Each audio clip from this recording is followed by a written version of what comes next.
I have one other thing that I would say about parenting that I should have said at the beginning.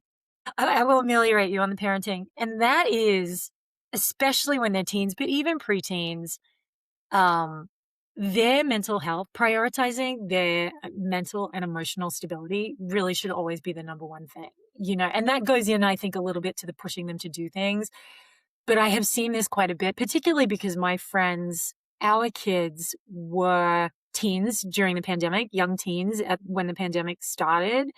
And so seeing some of that loneliness stuff and the social media stuff and the online stuff, and them sort of like finding their way out of it since the pandemic has ended, I think the mental health stuff, the importance of mental and emotional stability and not brushing that under the carpet, when you see the signs of depression or anxiety and not saying, buck up, fix it, like, or don't Yeah. complain to me about that, like taking those kind of things seriously and treating them just every bit as seriously as you would like if the kid needed a tutor for math, that's, I think, the other thing that I've learned about parenting. You sometimes have to put everything aside and just focus on their emotional health.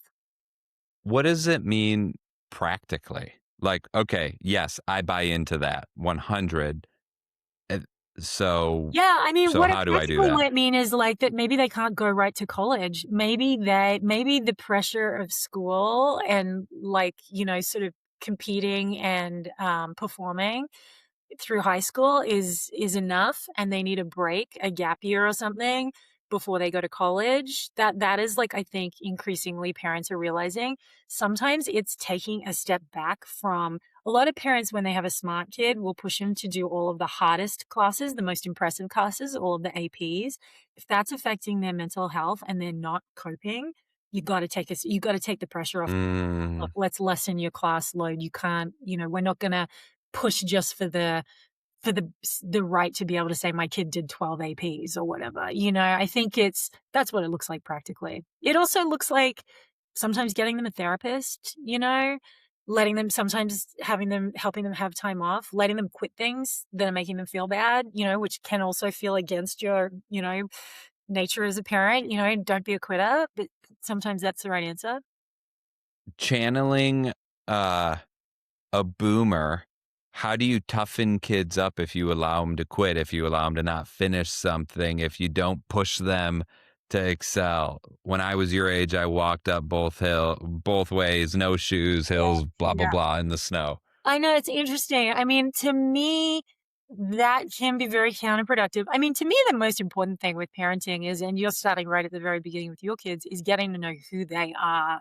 Each child, Mm, we've got two boys, they could be the same, but my bet is that they're different, personality wise and with the things that they enjoy and that they're going to want to do and that they're going to become focused on and that's going to light them up. And I really think that the boomer approach and the old approach, and in some ways, like our approach to education is very much one size fits all. Like we all go for the 12 years and we all sit in the classroom and we're all basically taught the same things and we all compete sort of, on the same things and we're all graded the same way.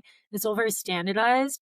I think that children and people do better when they're able to be themselves and we do better as parents when we're able to focus on who they are individually and celebrate who they really are and not try and fit them into some box that they don't fit into. I don't know. I mean, the boomers do it the boomers way and luckily, I mean, I was parented by boomers, many of us were. yeah.